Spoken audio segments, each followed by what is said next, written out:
How's it going, guys? I'm here to review The Brood, 1979.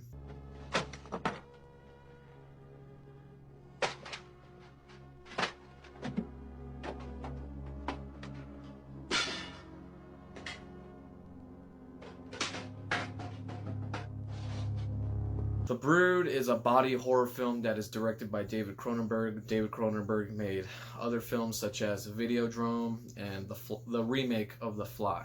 So this movie was made or written when he was going through a divorce. So this movie tells the story of a husband or an ex-husband trying to save his own daughter named Candace, which is the main little girl, the main character in this movie.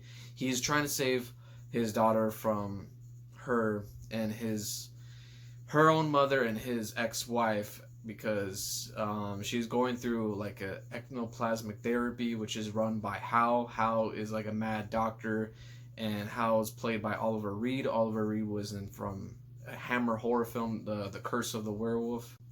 Pretty much Hal, he's pretty much experimenting. Well, not really experimenting. He's more he's really testing out his patients. He's giving them therapy because these are patients that have gone through traumatic experiences or disturbing, have pretty much traumatic events or disturbing events that they've gone through, and he has a technique where he can just teach them how to let go of their suppressed emotions, pretty much. And once they do, he calls it like a plasmic therapy, ectoplasmic therapy.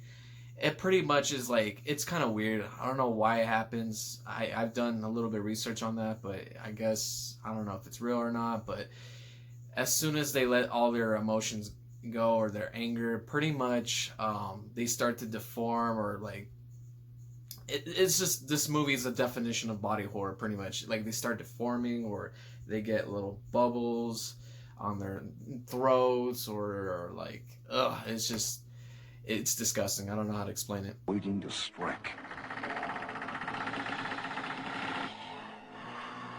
You can feel their presence all around you.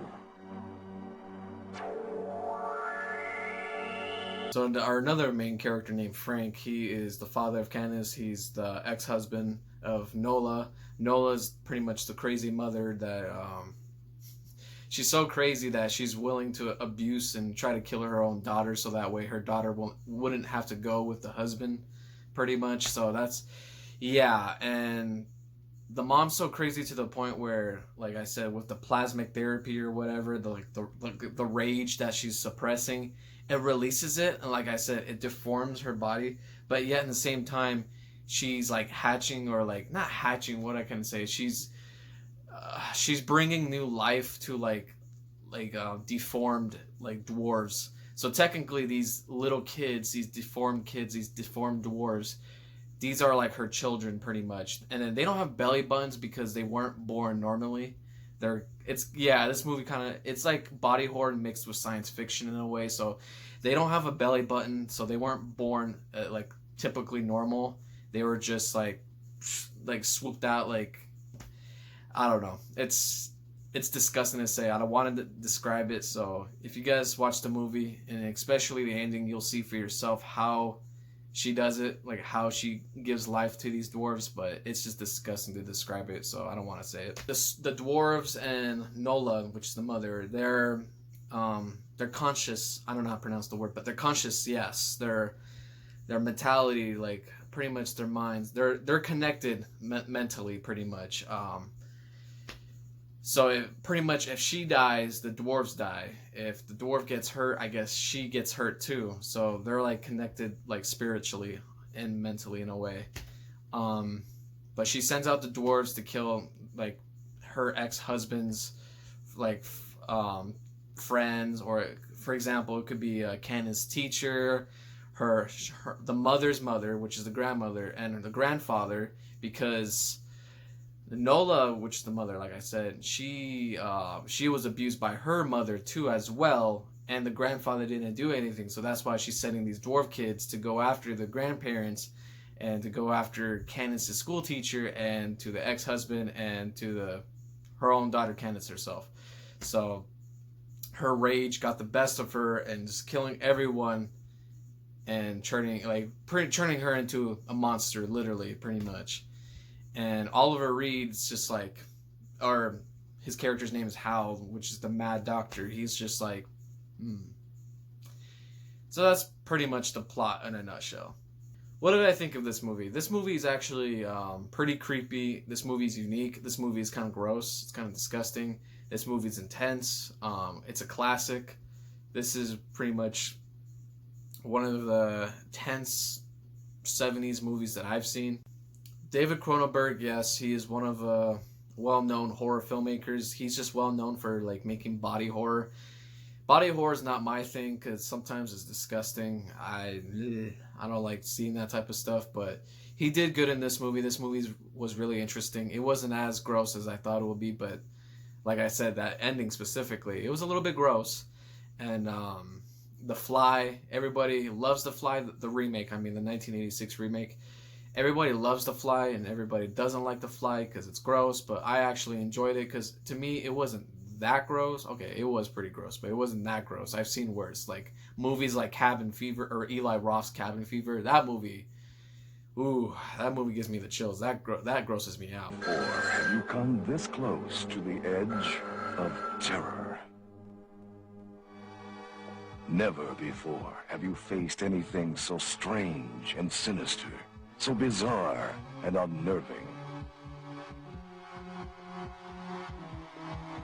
Yeah, but this movie, it's pretty creepy, especially the deformed dwarves. Dude, they are creepy, like, and they are ruthless too, man. The way that they kill people in this movie with a hammer, with toys and stuff like that. It's like Chucky. It's like pretty much like an army of Chucky, something that they would do, like the same weapons and the same type of stuff.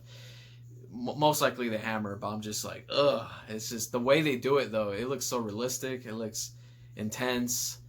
These guys are already scary, creepy enough. And it was cool to see Oliver Reed in this movie because he's really cool as the werewolf in the Hammer movie, Curse of the Werewolf. So it was cool seeing him in this movie. Yeah, this movie does convey a message pretty much like saying that don't suppress your emotions, but once you pretty much don't bottle up your emotions, but if you do, like, you're gonna destroy everyone that you love because of your own anger. Something like that. I get where the message is going. But this movie was made so that way Cronenberg was coping the fact that he was going through a divorce with his ex-wife and the kids. So, of course, that similar story, that whole story, he put in this movie, but executed, like, artistically, if that makes sense.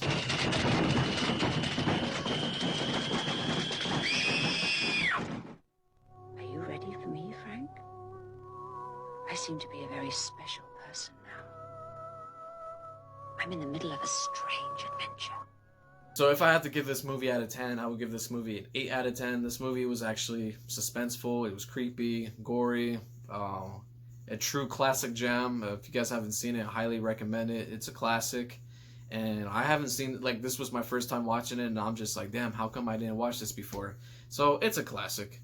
So that was my quick review of David Cronenberg's The Brood, 1979. Please leave a like, subscribe, and leave a comment, and I'll see you guys in the next one. You can run, you can hide, and hope they won't find you. But you won't escape. Once unleashed, The Brood will destroy anyone who gets in their way.